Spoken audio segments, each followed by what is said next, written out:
Dalam melaksanakan sholat, bagaimana caranya agar kita bisa khusyuk dalam mengerjakannya? Masya Allah, ini pertanyaan yang sangat sulit ya, karena khusyuk dalam sholat itu sesuatu yang sangat mahal sekali. Kalau kita bicara teori, ya bicara teori. Kalau menjelaskan agar kita sholat khusyuk itu ada pemanasan sholatnya, qobliyah. Orang kalau qobliyah kan mulai itu dia. Tapi kadang-kala kita mau sholat wajib masih ngobrol sama sohib. Ente tadi naik apa? Naik motor. Yang mana? Ini imam sudah Allahu Akbar. Sholat dulu. Allahu Akbar. Mau gimana mau khusyuk ini?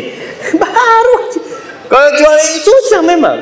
Maka kita harus persiapkan. Ada yang pemanasan tadi. Sholat sunnah itu termasuk yang menggiring kita untuk lebih khusyuk. Kemudian memahami apa yang dibaca. Kalau kita tidak paham dengan yang kita baca, ya kadang-kala tetap khusyuk. Ada orang-orang yang sholat di Masjid Nabawi, ya kadang-kala imamnya nangis, ya nangis.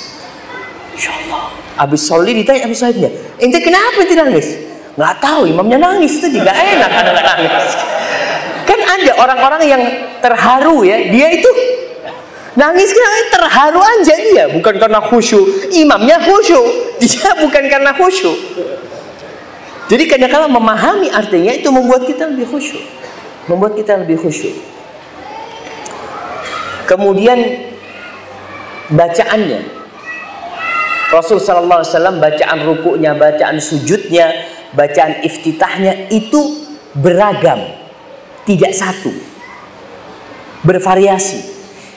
Kalau mau menyebut itu salah satu yang menyebabkan kita lebih khusyuk. Kenapa? Karena kita akan mengingat-ingat. Kita nih, anak mau baca yang ini. Umpamanya ketika sujud, Allahumma laka sajadtu. Apa terus ya? Karena dia baru ngafalin nih.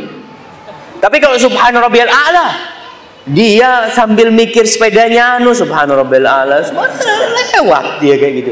Tapi kalau ada sesuatu yang, tapi jangan sampai itu bikin-bikin gitu, bukan. Sunnah-sunnah Rasul kita amalkan. Terus bacaan suratnya. Kalau antum punya surat-surat baru, itu menyebabkan antum lebih khusyuk. Hafalan baru ya umpamanya. Antum mulai hafalnya kulhu. Tahu-tahu hari itu antum pagi ngafalin wadduha.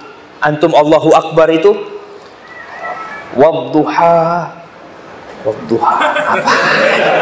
Itu tapi itu menyebabkan antum mengingat, hadir dalam salatnya.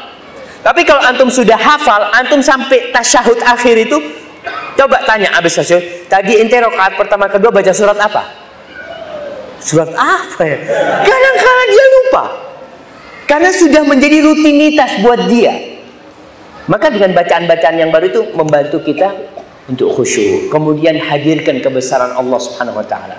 Rasul SAW mengatakan, "Idza shalla ahadukum fala yabsuq baina yadayhi." Apabila orang salat enggak boleh dia meludah di depannya, wala an yamini, di kanannya enggak boleh meludah. Kenapa? Fa innama huwa yunaji rabbah. Dia itu sedang bermunajat kepada Rabbnya. Di sini dia menghadirkan ketika dia mengatakan iyyaka na'budu wa iyyaka nasta'in.